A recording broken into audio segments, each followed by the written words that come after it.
నమస్కారం, వార్తలకు స్వాగతం. ముందుగా ముఖ్యాంశాలు. సోషల్ మీడియా వారియర్స్ తో సీఎం జగన్ ముఖాముఖి, పలు అంశాలపై వివరణ.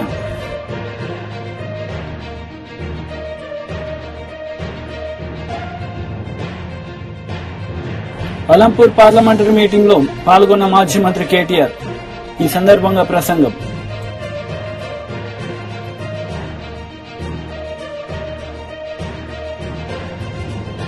గజపతి నగరం నియోజకవర్గం ఆడబిడ్డలతో టీడీపీ అధినేత నారా చంద్రబాబు నాయుడు ముఖాముఖి, పలు అంశాలపై వివరణ.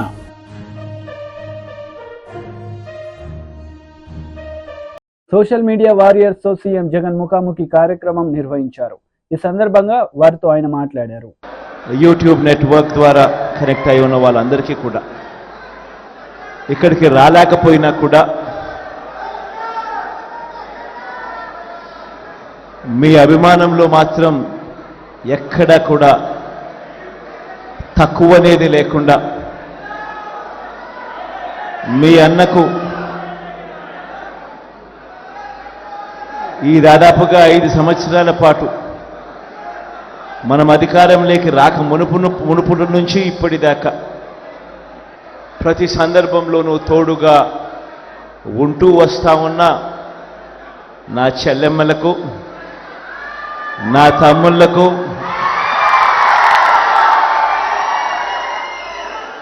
కొంతమంది నా అన్నలకు కూడా, మీ అందరికీ కూడా మీ జగన్, మీ అన్న, మీ తమ్ముడు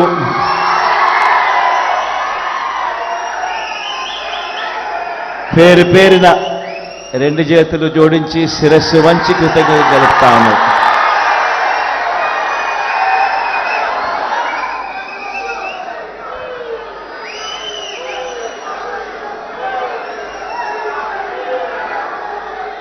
ఈరోజు ఇక్కడ మనమంతా కూడా ఏకమయ్యాం. రాబోయే రోజుల్లో, మరో 18 రోజుల్లో జరగబోతా ఉన్న ఎన్నికల కురుక్షేత్రంలో ఈరోజు మనమంతా కూడా క్రియాశీలకంగా పార్టిసిపేట్ చేసే కార్యక్రమంలో ఈరోజు అందరం కూడా షేర్ చేసుకునే విషయంలో ఈరోజు అందరం ఏకమయ్యాం. ఈరోజు నేను మీ అందరితో కూడా ఒకటే చెప్తా ఉన్నా. మనకు ఒకవైపున చూస్తే మనకు అటువైపు ఉన్న బలాలు మన దగ్గర లేవు. అటువైపు మనం యుద్ధం చేస్తూ ఉన్నది ఎవరితో అని చెప్పి చూస్తే ఇటువైపున కేవలం మీ జగన్ ఒకే ఒక్కడు ఇటువైపున కనిపిస్తాడు.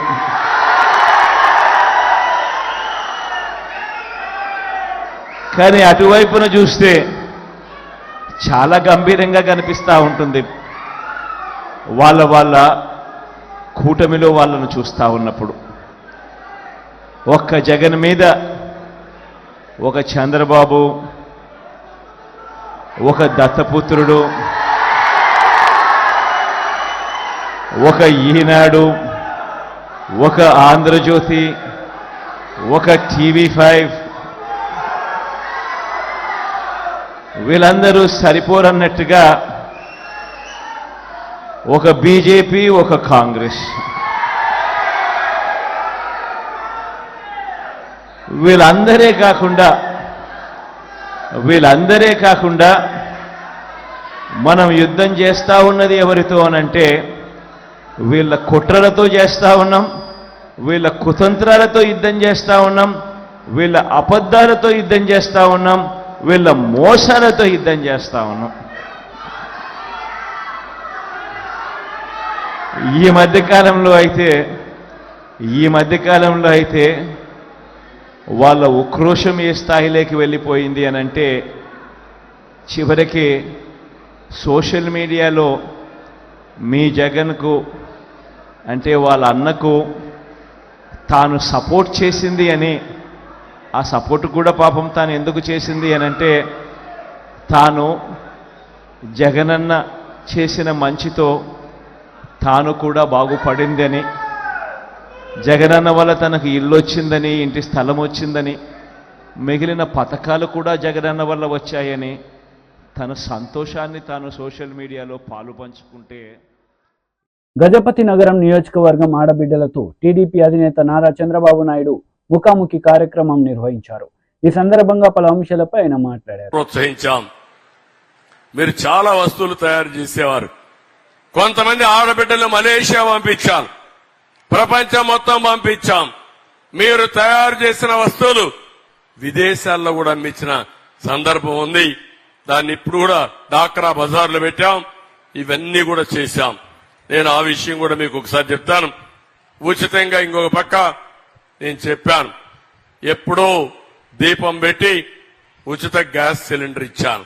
ఆ రోజు ఇచ్చిన తర్వాత రేట్లు పెరిగాయి, నిత్యావసర వస్తువులు పెరిగాయి, గ్యాస్ రేట్లు పెరిగాయి. ఇప్పుడు వాడమే మానేసే పరిస్థితికి వచ్చారు. అందుకే మీ అందరికీ హామీ ఇస్తున్నా, 3 గ్యాస్ సిలిండర్లు ప్రతి సంవత్సరం ఉచితంగా మీకు ఇస్తా.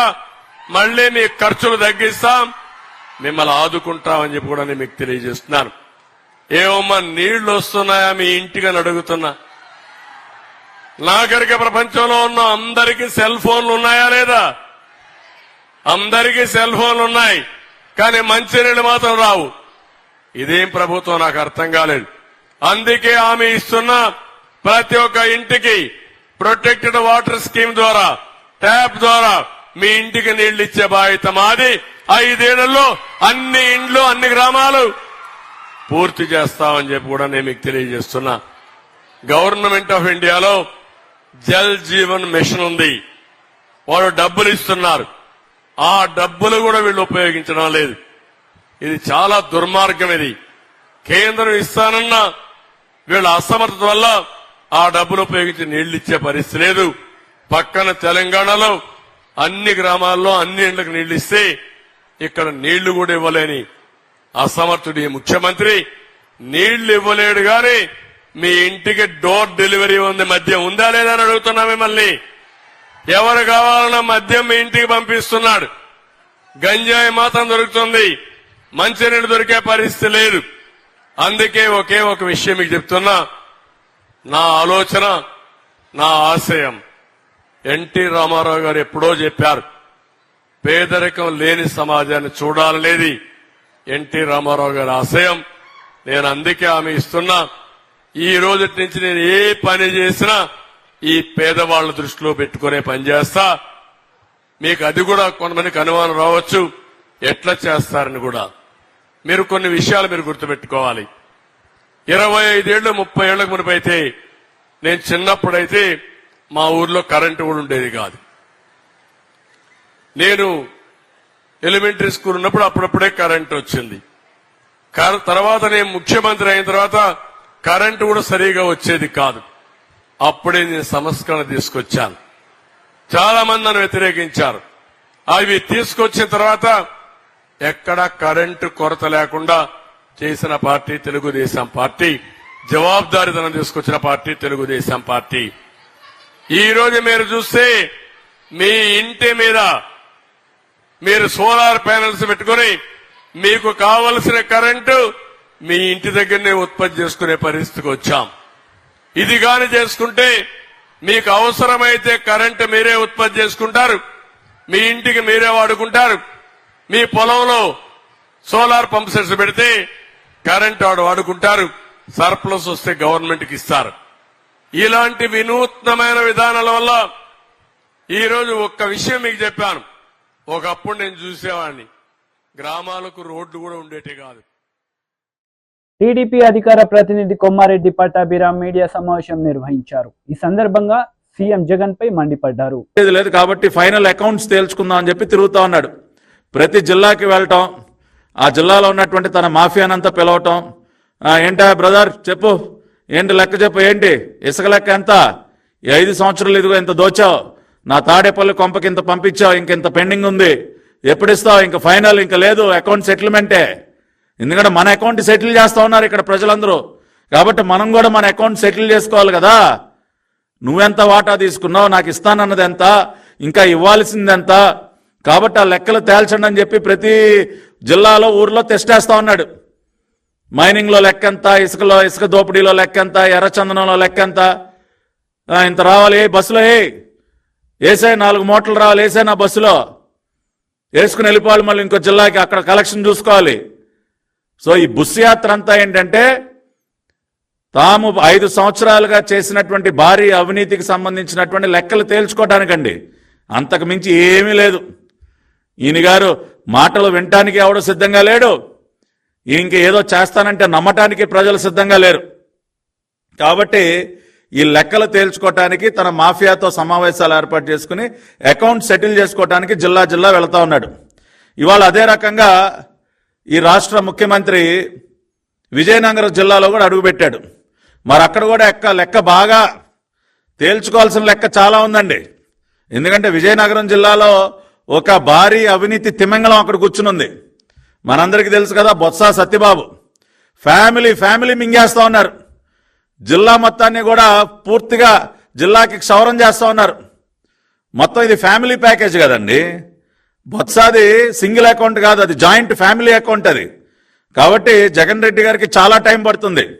విజయనగరం లెక్క తేల్చుకోవాలంటే, అక్కడ వీళ్ళు చేసినటువంటి దోపిడీ లెక్కలు తేలాలంటే పాపం 4-5 గంటలు, మినిమంగా 4-5 గంటలు ఫ్యామిలీ మొత్తాన్ని కూర్చోబెట్టి లెక్కలు తేల్చుకోవాలి.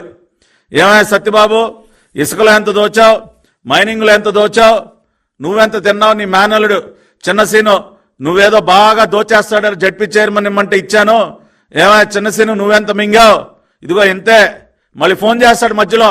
తాడేపల్లి కొంపలో ఒక చిత్రగుప్తుడు ఉన్నాడు కదా, జీతగాడు సజ్జల, ఫోన్ చేస్తాడు, ఏమైనా సజ్జల చిన్నసీను లెక్క ఎంత రావాలి, మనకి ఎంత వచ్చింది, ఇంత రావాలా, ఇదిగో ఇంత రావాలంటే బస్సులే 4 మూటలే బస్సులో. ఏమైనా సత్యబాబు నీ పరిస్థితి ఏంటి, ఇలా మొత్తం ఒక్కొక్కడిని కూర్చోబెట్టి అడుగుతాడు. ఏమైనా గజపతి నగరం, ఏమైనా అప్పల నరసయ్య ఏంటి నీ సంగతి ఏంటి, ఇదిగో బాగా ఇంత మింగావు కదా, ఇంత పెండింగ్ ఉంది లెక్క సెటిల్ చేయి. లేదంటే ఆ నెల్లిమల్ల అక్కడ అప్పలనాయుడు, మొత్తం ఫ్యామిలీ కదా, సత్యబాబు ఫ్యామిలీ మొత్తం ఇదే పనిలో ఉంటారు కదా. విజయనగరం జిల్లాని మొత్తం కూడా దోచవతలు బారేశారు. కాబట్టి జగన్ రెడ్డి వాళ్ళ విజయనగరం జిల్లా దేనికి వెళ్ళాడంటే, ప్రతి జిల్లాలో ఏ విధంగా అయితే తన YSRCP trade union president Gautam Reddy media సమావేశం నిర్వహించారు. ఈ సందర్భంగా పలు అంశాలపై ఆయన మాట్లాడారు. పైన ప్రేమాభిమానాలు కలిగినటువంటి వ్యక్తి కాబట్టి అవుట్ సోర్సింగ్ కార్పొరేషన్ ఏర్పాటు చేసి లక్షలాది మంది ఉద్యోగుల యొక్క జీవితాలు బాగు చేయటమే కాకుండా ఉద్యోగ భద్రత కల్పించినటువంటి ఆయన ఆర్టీసీని, కార్పొరేషన్ గా ఉండేటువంటి ఆర్టీసీని ప్రభుత్వంలో విలీనం చేసి వేలాది మంది ఉద్యోగస్తులందరినీ కూడా పర్మనెంట్ చేసినటువంటి ఇది కనపట్లేదా చంద్రబాబు నాయుడు, రామోజీరావు అనేటువంటి మేము అడుగుతా ఉన్నాం. ఇదే కాదండి, ఇవాళ దీనిలో కూడా మీరందరూ కూడా తెలిసినటువంటి విషయం, ఈ ఉద్యోగ సంఘాలన్నీ కూర్చుని నియమ నిబంధనలు తయారు చేశారు. అదే గనక కాదు అనుకుని గనక ఈయన మొత్తాన్ని గనక కళ్ళు మూసుకుని మొత్తం అందరినీ కూడా చేసినట్లయితే ఇదే రామోజీరావు, ఇదే చంద్రబాబు నాయుడు అడ్డగోలుగా ఇచ్చేశారు, మీ ఇళ్లలో వాళ్ళకు కూడా ఇచ్చారనేటువంటి మాట మాట్లాడుతున్నారు. ఒక ప్రభుత్వ సంస్థలో ఉన్నప్పుడు, ఒక ప్రభుత్వాన్ని నడుపుతున్నటువంటి పద్ధతిలో ఒక నియమ నిబంధనల ప్రకారంగా వెళ్లేటువంటి స్థాయి జగన్మోహన్ రెడ్డి గారికి ఉన్నది కాబట్టి అందరు ఉద్యోగస్తుల్ని ఒప్పించి ఈ రకంగా తీసుకోవడం అనేటువంటి జరిగింది. ఇంకొక చిన్న విషయం చెప్పాలి, ఎస్సీ ఎస్టీ ఉద్యోగస్తులకు సంబంధించినంత వరకు ఆయన మాట్లాడతాడు, వారి ఉద్యోగాలు తతిమాయి పర్మనెంట్ చేస్తా ఉన్నారు. కానీ అంటే ఏంటి దాని అర్థం?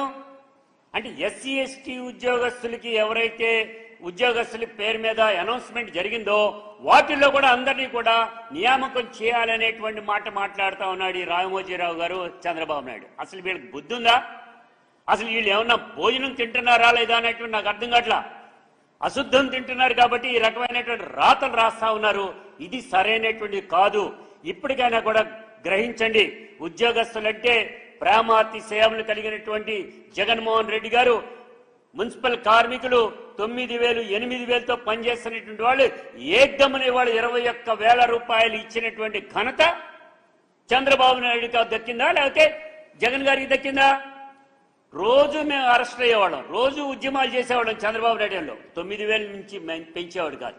జగన్మోహన్ రెడ్డి గారు పాదయాత్ర వచ్చిన తర్వాత సంతకాలు చేసేటువంటి మొట్టమొదటి సంతకాల్లో మున్సిపల్ కార్మికులకు 21,000 నుంచి 22,000 రూపాయలు తీసినటువంటిది జగన్మోహన్ రెడ్డి గారు.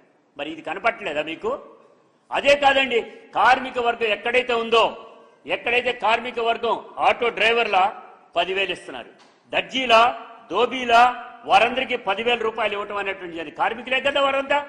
అదే తరహాలో ఇవాళ ఉండేటువంటి పరిస్థితులు చేనేత కార్మికులు భోజనానికి లేకుండా ఉంటే 24,000 ఇచ్చినటువంటి ఘనత కార్మిక వర్గానికి ఉద్యోగస్తులకి అండగా దండగా నిలిచినటువంటి జగన్మోహన్ రెడ్డి గారు తప్ప మరొకటి కాదు. అరాచక పాలనకి బ్రాండ్ అంబాసిడరు చంద్రబాబు నాయుడు. అందుకు గల కారణం ఉమ్మడి రాష్ట్రంలో ఉండగా నవరత్నాలు లాంటి ఫ్యాక్టరీలు నమ్మేసి వేలాది మంది ఉద్యోగస్తుల్ని రోడ్డున పడేసినటువంటి ఘనత నీది కాదా అనేటువంటి అడుగుతున్నాం. దీన్ని దృష్టిలో పెట్టుకుని మాట్లాడమంటున్నాం. అంతేగాని ఈ రకమైనటువంటి తప్పుడు వార్తలు రాసి ప్రజల్ని ఏదో మభ్య పెడదాం అనేటువంటి చూస్తే ఏ ఒక్కడు నమ్మరు. ఉద్యోగస్తులు హ్యాపీగా. మహిళా కమిషన్ మాజీ చైర్పర్సన్ వాసిరెడ్డి పద్మ మీడియా సమావేశం నిర్వహించారు. ఈ సందర్భంగా టీడీపీ నేతలపై ఆమె మండిపడ్డారు. మొత్తం ఈ రోజున అధికారంలోకి వచ్చిన తర్వాత 14,219 పోస్టులని, టీచర్ పోస్టులని ముఖ్యమంత్రి జగన్మోహన్ రెడ్డి గారు నియామకం చేస్తే మీ హయాంలో 0.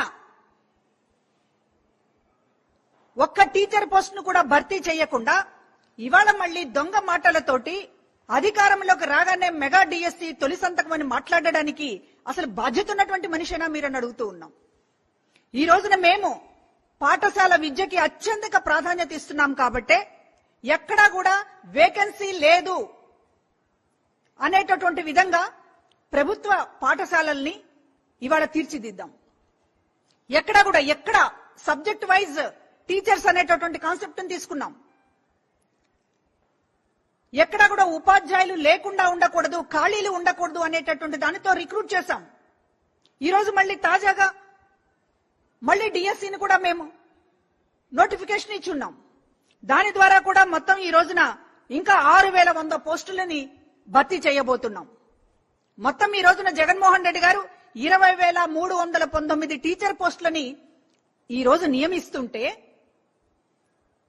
మీ హయాంలో ఒక్క టీచర్ నియామకం కూడా జరగకుండా ఇవాళ మెగా డిఎస్సి మొదటి సంతకం అని మాట్లాడడం అనేటటువంటిది ఇది ఎంత బాధ్యతారాహిత్యమో ప్రజలకు అర్థం కావడం లేదని అనుకుంటున్నారా? పాఠశాలల్లో ఎక్కడా కూడా విద్యల విషయంలో, నాణ్యత విషయంలో రాజీ పడడం లేదు. వాళ్ళకి అత్యంత ఆధునికమైనటువంటి పాఠశాలను ఈ రోజున మీ కళ్ల ముందు చూపిస్తూ ఉన్నాం. నాడు నేడు ద్వారా 100 కోట్ల రూపాయలు వెచ్చించి జగన్మోహన్ రెడ్డి గారు ఎక్కడా కూడా పేద పిల్లలు చదువులో వెనకబడకూడదు, కార్పొరేట్ పాఠశాలలకి ధీటుగా చదువుకోవాలి అనేటటువంటి ఉద్దేశంతో ఈ రోజున పాఠశాలలను ఆధునీకరించడమే కాదు, టీచర్లను ఎక్కడా కూడా వేకెన్సీ అనేటటువంటిది లేకుండా వాళ్ళని నియమించడం దగ్గర నుంచి ప్రతి విషయంలో కూడా ఒక అత్యున్నత ప్రమాణాలను పాటిస్తున్నాం. అది మా కమిట్మెంట్. మీరు టీచర్లని నియమించరు, పాఠశాలల్ని గాలికి వదిలేస్తారు. గవర్నమెంట్ స్కూల్స్ అంటే మీకు అసలు అదొక పనికిరానటువంటి స్కూల్స్ కింద మీకు లెక్క. గాలికి వదిలేసి ఇవాళ మమ్మల్ని చూసిన తర్వాత ఇవాళ టీచర్ నియామకాల గురించి, పాఠశాల విద్య గురించి ఈ రోజు మీరు కళ్ళు తెరిచి మాట్లాడుతూ ఉంటే ఇవాళ ప్రజలు నవ్వుకుంటున్నారు. కాబట్టి ఇవాళ మెగా డిఎస్సి మీద తొలి సంతకం అనేటటువంటిది ఎంత బూటకమో మీ మొదటి సంతకమే బూటకం. అసలు మీ హామీలు 2014 అధికారంలోకి రావడానికి మీరు ఇచ్చినటువంటి హామీలు, మేనిఫెస్టో గురించి ఈ రోజు ప్రతి సభలోనూ జగన్మోహన్ రెడ్డి గారు చెప్తా ఉన్నారు. ప్రజలందరూ కూడా ముక్త కంఠంతో ఒక్కటి కూడా అమలు చేయలేదని చెప్తా ఉన్నారు. రుణమాఫీ దగ్గర నుంచి మీరు చెప్పిన ప్రతిదీ మోసమే. మళ్ళా ఈ రోజు 2024లో అధికారంలోకి వస్తే మొదటి సంతకం మెగా డిఎస్సి అని మాట్లాడుతున్నారంటే మీ మొదటి సంతకమే పెద్ద దగ. మీ మొదటి మాట, మొదటి సంతకం, మీ మొదటి హామీ ఏది కూడా ఈ రోజున. దుబ్బాక మాజీ ఎమ్మెల్యే రఘునందన్ రావు మీడియా సమావేశం నిర్వహించారు. ఈ సందర్భంగా ఇరు పార్టీలపై ఆయన మండిపడ్డారు. చెప్పిండు రఘునందన్ తోటి పెట్టుకోవద్దు రేవంత్ రెడ్డి గారు, నీకంటే 2 ఆకులు చదివి వచ్చినా ఎక్కువ అని. ఇవాళ కూడా అందుకని మంచిగా కలర్ఫుల్ గా పుస్తకాన్ని మంచిగా రాసి కలర్ఫుల్ పుస్తకాన్ని తీసుకొని వచ్చి మీ ఆఫీస్కి పంపిస్తా ఉన్నాం. మీరేం బాధపడకండి. దీన్ని కొరియర్లో మేమే మా సొంత పైసలు పెట్టి పంపిస్తా ఉన్నాం. కవర్ మీద అడ్రస్ కూడా రాసినాం. కవర్ లోపల ఓ పుస్తకం కూడా పెట్టినామన్న. ఇప్పుడు మీకు చూపించిన ఈ పుస్తకాన్ని బాజాప్తా గౌరవనీయులు శ్రీ ఏ రేవంత్ రెడ్డి గారు, honourable chief minister Telangana, 6th floor CMO secretariat Khairatabad Hyderabad Telangana 5,22,000. ఈ అడ్రస్ కి ఇప్పుడు కొరియర్ ద్వారా పంపిస్తున్నాం. కొరియర్ వల్ల ఎన్నడూ ఎన్ని గంటలకు ముట్టిందో కూడా తీసుకొచ్చి రిసీవ్డ్ కాపీ కూడా అడుగుతామన్నా. బాజాప్తా ఈ పుస్తకాన్ని ఇప్పుడు మీ అందరి సమక్షంలోనే సీల్ చేసి రేవంత్ రెడ్డి గారు ఈ రాష్ట్ర ముఖ్యమంత్రి గారికి పంపిస్తున్నారు. వింటున్నారు అనుకుంటా మా ఇంటెలిజెన్స్ సార్లు. ఈ కవర్ రాగానే వచ్చే ముఖ్యమంత్రి గారి టేబుల్ మీద పెట్టుర్రి. మెదక్కి నరేంద్ర మోడీ గారు ఎన్ని పైసలు ఇచ్చిరో లెక్క చెప్పుండ్రి. లెక్క సమాజ్ కాకపోతే ఒక తెలుగు టీచర్ని అడుగుండ్రి, లేకపోతే ఎకనామిక్స్ లెక్చరర్ని పిలువుండ్రి, మొత్తం టోటల్ చేసుకోండి. ఇవే కాదు, మీ కొడంగల్ అసెంబ్లీ నియోజకవర్గంలో ఉన్నటువంటి ప్రతి గ్రామ పంచాయతీకి డంప్ యార్డ్కి ఇచ్చిన పైసలు, నర్సరీలకు ఇచ్చిన పైసలు, శ్మశాన వాటికలకు ఇచ్చిన పైసలు కావాలంటే ఇంకో పుస్తకం కూడా పంపిస్తా రేవంత్ రెడ్డి గారికి. అందుకని ఒక బాధ్యతాయుత స్థానంలో ఉండి బాధ్యత లేకుండా మాట్లాడి ఏదో బట్ట కాల్చి మీద వారేసిపోతా, నేను ముఖ్యమంత్రిని కదా, నేను ఏది మాట్లాడినా చెల్లుతుంది అనేటువంటి మీ విధానాన్ని నేను తీవ్రంగా ఖండిస్తా ఉన్నాను. మళ్ళీ చెప్తా ఉన్నా, దుబ్బాకలున్న మా గడి కోసం మీరు తొందరగా రావాలని. నా అవసరం లేదు, మా అమ్మ నాన్న అక్కడ మీకు స్వాగతం పలుకుతారు, మంచి తెలంగాణ భోజనం పెట్టి పంపిస్తారు, తొందరగా వచ్చి రిజిస్ట్రేషన్ చేసుకొని పోవాలని ముఖ్యమంత్రి గారిని ఆహ్వానిస్తా ఉన్నాను. మేము మాట్లాడితే మీకు వినడానికి ఇబ్బంది కనిపిస్తా ఉంది. రమ్మని పిలిస్తే రాలేదు, బస్సు వేసుకొని వస్తా అన్నారు. ఇక మీరు వచ్చుడు ఎందుకు, ఖర్చు ఎందుకు, ప్రభుత్వ పైసలు ఖర్చు ఎందుకని నేనే పట్టణం వచ్చిన, నా సొంత పైసలు పెట్టుకొని వచ్చిన, పుస్తకం కూడా నా సొంత పైసలు పెట్టుకొని పంపిస్తున్నా. నీకు చదివి మళ్ళీ ఎప్పుడు వస్తావో చెప్పన్నా, నేను రెడీగా ఉన్నా. నువ్వు వింటున్నావా, నీ పక్కనున్న తెరెనకాలున్న నీ మిత్రుడు హరీష్ రావు గారు వింటున్నారా, ఇనుమని చెప్పు. ఇది మీ ఇద్దరికి కూడా వర్తిస్తుంది. ఏమిచ్చిండు మోడీ అని మాట్లాడుతున్న హరీష్ రావు గారికి నీకు ఇద్దరికి కూడా ఈ పుస్తకం సమాధానం చెప్తుందని నేను అనుకుంటున్నా. మీరు విన్నా, మీ మిత్రుడు హరీష్ గారు విన్నా, ఇద్దరు కలిసి వచ్చినా నాకేం ఇబ్బంది లేదు. వస్తు 2 పేపర్లు చదువుకుంటూ వచ్చినా నా కారులో. సెప్టెంబర్ 17వ తారీఖున నిజాం షుగర్ ఫ్యాక్టరీని తెరుస్తా రేవంత్ రెడ్డి. ఇది సెప్టెంబర్ 17 నేను తెలంగాణ విమోచన దినాన్ని అధికారికంగా జరుపుతాని చంద్రశేఖరరావు గారు స్టేట్మెంట్ ఇచ్చినట్టే కనబడుతుంది నాకు. అధికారంలోకి వచ్చేదాకా ఆయన గట్లే ఇస్తుండే, అధికారంలోకి వచ్చినాక ఎవరు చెప్పిండ్రు భయ్, జూన్ 2వ తారీఖు ఉన్నాక మళ్ళీ సెప్టెంబర్ 17 ఎందుకు అన్నాడు. ఈ సెప్టెంబర్ 17లు ఈ 15 ఆగస్టులో ఎందుకు వాయిదాలు పెడుతుండో రేవంత్ రెడ్డి గారు చెప్పాలి. ఆల్రెడీ అసెంబ్లీ ఒక హౌస్ కమిటీ వేసింది నిజాం షుగర్ ఫ్యాక్టరీ మీద. ఆ హౌస్ కమిటీ 100 రోజులలో తన నివేదికనిచ్చింది చంద్రశేఖరరావు ముఖ్యమంత్రి ఉన్నప్పుడు. ఆ హౌస్ కమిటీలో అందరినీ సభ్యుల్ని చేసుకొని నివేదిక తెప్పించారు. ఆ నివేదిక అలంపూర్ పార్లమెంటరీ మీటింగ్ లో మాజీ మంత్రి కేటీఆర్ పాల్గొన్నారు. ఈ సందర్భంగా ఆయన ప్రసంగించారు. మీరు రండి, మీకు ప్లానింగ్ బోర్డు వైస్ చైర్మన్ పదవి ఇస్తాము. ఇదివరకు నిరంజన్ రెడ్డి గారు పదవి చేసినారు 2014 నుంచి 19 దాకా. ఆ పదవి మీకు ఇస్తాము, కేబినెట్ ర్యాంక్ ఇస్తాము, మీరు పార్టీలోకి రండి అని అడిగినారు. ఆయన వద్దన్నాడు, నేను రానని చెప్పినాడు. మీరు ఐపీఎస్ ఆఫీసర్గా పనిచేసినారు, మీకు అనుభవం ఉంది, పరిపాలన అనుభవం ఉంది, మీరు వచ్చి పబ్లిక్ సర్వీస్ కమిషన్ చైర్మన్ పదవి తీసుకోండి అని మరొక ఆహ్వానం పంపినారు. నాకు వద్దు, నాకు అధికార లాలస కానీ లాలుచి కానీ లేదు, దాన్ని కూడా వద్దన్నాడు. చివరికి ఆయనకి చెప్పి పంపినారు, మన రాష్ట్రంలో 3 రిజర్వ్డ్ సీట్లు ఉన్నాయి, నాగర్ కర్నూలు ఉన్నది, వరంగల్ ఉన్నది, పెద్దపల్లి ఉన్నది, మీరు ఎక్కడ కోరుకుంటారో అక్కడికి పంపుతాము, మా పార్టీ తరఫున నిలుచుకోండి, డబ్బులు కూడా మొత్తం మేమే ఖర్చు పెడతాము, మీరు మా పార్టీ తరఫున రండి అని ఆఫర్ ఇస్తే అధికారాన్ని కాదని, అధికార పార్టీని కాదని, వాళ్ళ ప్రలోభాలను కాదని, ఇవాళ కష్టంలో ఉండే మన నాయకుడు కేసీఆర్ గారికి అండగా వచ్చిన దీశాలి ఒక ధైర్యవంతుడు మీ అలంపూర్ మట్టి బిడ్డ ఆర్ఎస్ ప్రవీణ్ కుమార్ గారు. నేను తప్పకుండా చెప్తా ఉన్నా ఈ మాట. ఆనాడు ఒక ఉన్నతాధికారిగా, ఏనాడు మత్సలేని జీవితం, అవినీతి ఆరోపణలను ఎదుర్కోలేం. పిల్లలకి చదువు చెప్పాలి, నాణ్యమైన చదువు వస్తే విద్యతోనే వికాసం వస్తుంది, వికాసంతోనే సమాజంలో సమానత్వం వస్తుంది అనే ఒక ఉదాత్తమైన ఆలోచనతో ఒక తరం బాగుపడాలి, ఒక పిల్లలు చదువుకుంటే ఆ తరం, ఆ కుటుంబం మొత్తం బాగుపడుతుందనే ఆలోచనతో కేసీఆర్ గారు గురుకుల పాఠశాలను 1000 గురుకుల పాఠశాలను పెడితే వాటిని సమర్థవంతంగా నడిపి లక్షలాది మంది ఆనిముత్యాల లాంటి పిల్లలను తయారు చేసిన అద్భుతమైన అధికారి మీ అలంపూర్ మట్టి బిడ్డ ఆర్ఎస్ ప్రవీణ్ కుమార్. వాళ్ళ అధికారిగా ఉన్నప్పుడే ఇంత మంచి పనులు చేయగలిగితే ప్రవీణ్ కుమార్ గారు, రేపు మీరు పార్లమెంట్ సభ్యుడిగా గెలిపిస్తే ఎన్ని అద్భుతాలు ఢిల్లీ వేదికగా చేస్తాడు మన కోసం, మన నాగర్ కర్నూలు పార్లమెంట్ కోసం ఒక్కసారి ఆలోచించమని చెప్పి నేను కోరుతా ఉన్నాను. దయచేసి ఇప్పుడే అన్న వెంకటరామరెడ్డి అన్నారు, అలంపూర్ అనేది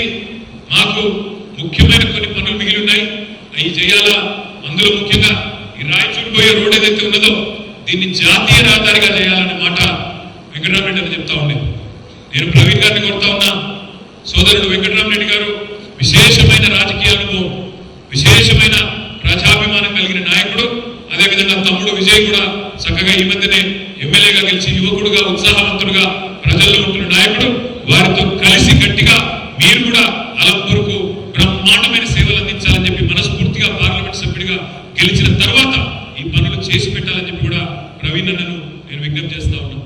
ఇంకొక మాట కూడా నేను కోరుతా ఉన్నాను. ఇవాళ ప్రవీణ్ కుమార్ గారు పార్లమెంట్ సభ్యుడిగా గెలుస్తారు అనే టాకు మనం అభ్యర్థిగా డిక్లేర్ చేసిన నాటి నుంచి అయింది. నేను ఇంకొక మాట కూడా చెప్తా ఉన్నాను ఈ సందర్భంగా. గతంలో ఈ నెల 24వ తేదీన బీజేపీ, టీడీపీ, జనసేన ఉమ్మడి అనకాపల్లి ఎంపీ అభ్యర్థిగా నామినేషన్ వేయనున్నట్లు సీఎం రమేష్ చెప్పారు. అనకాపల్లిలో ఆయన మీడియాతో మాట్లాడారు. ఒకసారి అందరికి కూడా మరొకసారి నేను విన్నవించుకుంటున్నాను. అందరూ కూడా భారీగా ర్యాలీలో రావాలని చెప్పేసి తెలియజేస్తున్నాను. రూటు ఎలా వెళ్తుంది? ముఖ్యమంత్రి సిద్ధం సభలో లోకల్ ఎమ్మెల్యేని మాట్లాడించినాడు, క్యాండిడేట్ని, లోకల్ ఎమ్మెల్యే అభ్యర్థిని మాట్లాడించాడు. ఇక్కడ అనకాపల్లి అభ్యర్థిని.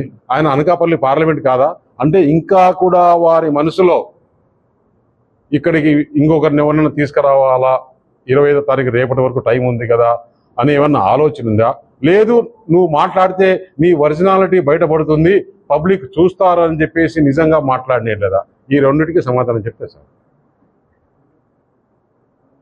నేను మిమ్మల్ని నమస్కరించి అడుగుతున్నా, వైఎస్ఆర్ కాంగ్రెస్ పార్టీ, మీరు 7 మంది ముత్తాల నాయుడు మీడియా వాళ్ళు, అనకాపల్లి మీడియా వాళ్ళు ఎక్కడ ప్లేస్ ఫిక్స్ చేస్తే, ఏ టైం ఫిక్స్ చేస్తే, ఏ రోజు ఫిక్స్ చేస్తే ఆ రోజు నేను అందుబాటులో ఉంటా, వస్తాను. అసలు ఇక్కడ ఏం సమస్యలు ఉన్నాయి అనే అవగాహన మీరు టైం కావాలంటే 4 రోజులు తీసుకొని రండి. మీరు ఏం చేస్తారు ఎంపీ అయితే, నేను ఎంపీ అయితే ఏం చేస్తాను అన్నది మీడియా సమక్షంలో మాట్లాడుకుందాం. ఇంకా నువ్వు చెప్పావు డేటా, ఇక్కడ మండలాలు తెలియదు, ఊర్లు తెలియదు అని, అది కూడా మాట్లాడుకుందాం. నాకు తెలిసిన సబ్జెక్టు ఎక్కువ నాకు తెలుసా, సబ్జెక్ట్ వైజ్ నీకు తెలుసా, మీడియా సమక్షంలోనే మాట్లాడుకుందాం. ఇదంతా కూడా అనకాపల్లి ప్రజలు కూడా చూడాలి. మనం యూట్యూబ్లో అందరికీ ఇచ్చేస్తాం, అందరికీ ఫోన్లు ఉన్నాయి, ఇప్పుడు ఇచ్చేస్తాం. కాబట్టి మీడియా వారు దయచేసి మీరు మీడియేట్ చేసి దీన్ని ఫిక్స్ చేస్తే బాగుంటుందని చెప్పేసి తెలియజేస్తున్నా. అలా మీడియా మిత్రులు అందరూ కూడా పాల్గొని ఈ సభను మొత్తం అందరికి కూడా కాన్స్టిట్యున్సీ ప్రజలకు, ఈ రాష్ట్ర ప్రజలకు కూడా, ఎందుకంటే రాజ్నాథ్ సింగ్ గారు అంత పెద్ద గొప్ప వ్యక్తి వస్తున్నాడు మన నామినేషన్ సందర్భంగా. దాని తర్వాత భారీ ర్యాలీ, భారీ బహిరంగ సభ, ఇవి మీరు కూడా అంతా కవర్ చేసి ఈ అనకాపల్లి ప్రజలకి, ఆంధ్రప్రదేశ్ ప్రజలకు పోవాలి.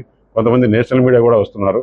మీకు దానికి కావాల్సిన వ్యాన్ కానీ కావాల్సిన కూడా మేము ఒక కోఆర్డినేటర్ని పెడతాము. వారితో అందరు కూడా కోఆపరేట్ చేసుకుంటే బాగుంటుందని చెప్పేసి ఇక్కడ జరిగేదన్నీ కూడా మీరు కూడా అందరికీ తెలియజేయాలని చెప్పేసి మిమ్మల్ని కూడా వేడుకుంటున్నాను. ధన్యవాదాలు. నన్ను క్వశ్చన్లు అడగచ్చు, బూడి ముత్యాలను క్వశ్చన్లు అడగచ్చు, వాళ్ళ 7 మందిని అడగచ్చు. బట్ వాళ్ళ 7 మంది ప్లస్ 8 మందికి నేను ఒక్కడనే సమాధానం చెప్తాను. ఫుల్ డేటా, పాపులేషన్ కార్డ్ నుంచి గవర్నమెంట్, సెంట్రల్ గవర్నమెంట్ ఎన్ని స్కీమ్స్ వస్తున్నాయి, దాంట్లో ఈ కాన్స్టిట్యున్సీలో ఎంత బెనిఫిషియర్స్ ఉన్నారు, కాన్స్టిట్యున్సీ వైజ్ కావాలంటే తీసుకుందాం, మండల వైజ్ కావాలంటే తీసుకుందాం, ఎంటైర్ పార్లమెంట్ కావాలంటే కూడా తీసుకుందాం. దేనికైనా రెడీగా సిద్ధంగా ఉంటాను. అంత ప్రిపేర్ అయ్యి వచ్చిన నేను అనకాపల్లికి వచ్చినప్పుడే. కాబట్టి ఆయనకు పార్లమెంటు అంటే ఏంటి, అసలు నువ్వు డిప్యూటీ సీఎంగా ఉన్నప్పుడు ఒక్క చెప్పుకోదగ్గ పని ఈ జిల్లాలో, అనకాపల్లి జిల్లాకు ఈ 7 నియోజకవర్గాల్లో చేసినాను నువ్వు చెప్పు. నేను చెప్తా. నువ్వు రేపు అసలు ఒకటి ముత్యాల నాయుడు చెప్పాల్సిన విషయం, రేపు పార్లమెంట్ ఎలక్షన్లు అయిపోయిన తర్వాత అసెంబ్లీలో ఒకవేళ జగన్మోహన్ రెడ్డికి మెజారిటీ వచ్చినాయి అనుకుందాం, వాళ్ళ పార్టీకి, జగన్మోహన్ రెడ్డి ముఖ్యమంత్రి అవుతాడు. లేదు కూటమికి వస్తే చంద్రబాబు నాయుడు ముఖ్యమంత్రి అవుతాడు.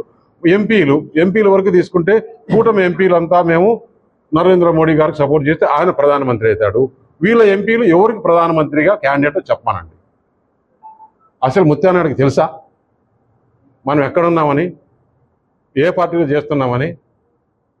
అందుకని ఆయన జగన్మోహన్ రెడ్డి ఏమి చెప్తే అది చేసే కూడా లేదు. జగన్మోహన్ రెడ్డి వార్తలు ముగించే ముందు ముఖ్యాంశాలు మరోసారి. సోషల్ మీడియా వారియర్స్ తో సీఎం జగన్ ముఖాముఖి, పలు అంశాలపై వివరణ.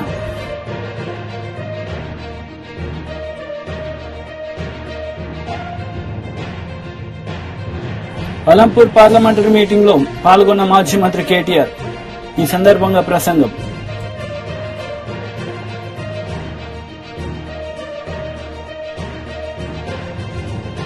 గజపతి నగరం నియోజకవర్గం ఆడబిడ్డలతో టీడీపీ అధినేత నారా చంద్రబాబు నాయుడు ముఖాముఖి. పలు అంశాలపై వివరణ.